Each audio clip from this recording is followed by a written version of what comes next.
Welcome to my last Epoch League Start Guide for Season 3 Beneath Ancient Skies. Acolyte, this league is getting quite a large amount of changes, mostly for Lich and Necromancer. Unfortunately, I'm not a Necromancer player, so if you're looking for any starting builds on the new Necromancer stuff, this isn't really the place for you, unfortunately.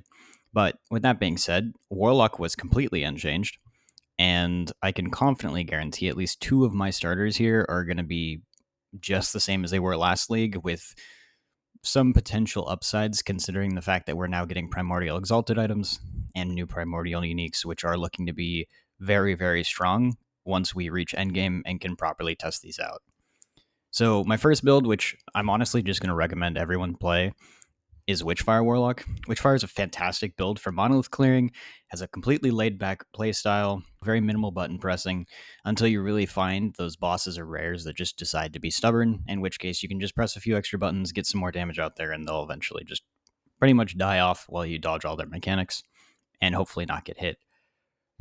This build is probably going to go even crazier once we get access to primordial exalted items or primordial uniques. We don't really quite know which one's going to be better for this build because the short of it is basically the mace uses a curse modifier from a set, and getting that in T8 is very, very strong for a build like this. So if you're interested in something that is very easy to play, super low investment, especially in the beginning, you get to play as your build from essentially the very start of the game. You just play as a dot warlock and continue on until you find your nice righteous unique and get your Witchfire fully automated. Even before that, you still have Witchfire going without the full automation. So this is a build that you get to actually play from almost start to finish. Is very, very consistent. It'll easily bring you into normal Aberoth, and if you want to keep pushing it, I can honestly see this build easily hitting 1,000 corruption this league with a lot less effort than it would have required last league. Now, the next build, I think a lot of people probably have seen before, Flame Whip Warlock. I have my own little unique spin on this, which is why I'm putting it here. But unfortunately, this unique build is based off of a specific unique. It's with Spine of Malatros. However, it should be fairly easy to get yourself a spine early on in the league without having to pay for it via the market or do any of that, because it is a very common unique.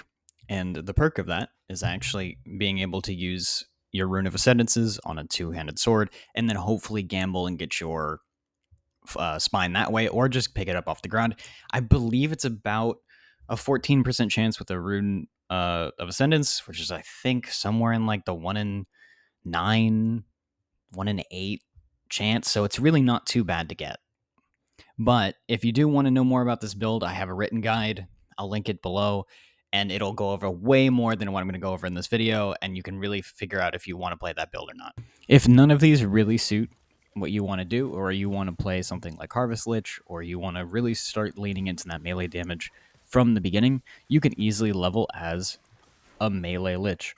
All you really have to do is do your first couple levels up until level 5 using Rip Blood and Wandering Spirits, and then eventually keep hunting a two-handed melee weapon, get Harvest, spec into Harvest and Bone Curse, probably grab a little Bone Golem as you're leveling for helping you out, because, you know, being in melee kind of sucks early on, but you can just go on hit, Harvest, and hit everything in your way, and that should be pretty quick and pretty easy. I did it a little bit prior to this just to make sure it works, and there's some buffs going on in the tree, so you'll be able to play Lich from the beginning as Harvest and then into melee Flay as well if you'd like.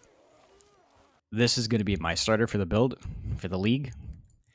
I'm currently planning on using the spell variant of Flay. So we come down here to Doom Whisper and Exquisite Blood in the tree. We remove the melee attack entirely, all the attack speed on the tree, keyword on the tree. So the only attack speed modifiers here are going to be converted to cast speed for it. So don't put it on your gear. But I'm going to be attempting Poison. This is highly experimental. We really have no clue if this is actually going to be good yet, but I figured I'd just drop what I'm going to do because everyone is playing Flay. There's almost a guarantee that if mine is a miss, someone else's Flay build is going to be good, and you can easily sort of reset each tree, respec, and go for it. But I'm going to be doing Poison. I'm going to be stacking Flay, proccing Wandering Spirits, hopefully having the Spectral Putrescence really pop off, get a bunch of poison stacks, and rot the bosses away. But I'm going to be attempting to do a couple procking things. So my goal is only to press Fillet and Reperform, and then everything else is just going to be procced for me. Occasionally, I'll press Death Seal if I get scared of something, because this is just a defensive button now. It is not like last league where you could have it permanently or do a bunch of shenanigans with it. It is just a oh shit button. So Reperform, damage, Death Seal, defensives. I'm having this where I'm going to go here. I'm going to proc 2 Hungering Souls casts per second. Hopefully, it will be good enough and actually give me some poison chances. On a boss, I'll probably drop Wandering Spirits, press Hungering Souls once for the Inspired Hunger part, and then go from there. I'm not going to be talking about the mechanics or specifics of this really deeply. I'm literally just going over my rough overview. Primordial Uniques are a toss-up. I'm not even going to bother talking about them.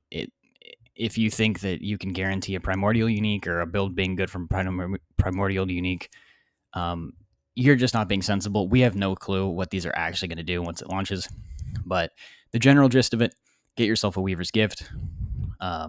Dual wield with a dagger, because Liches can now dual wield due to Executioner. And then go from there. Just stack a bunch of poison modifiers, get all the poison everywhere you can.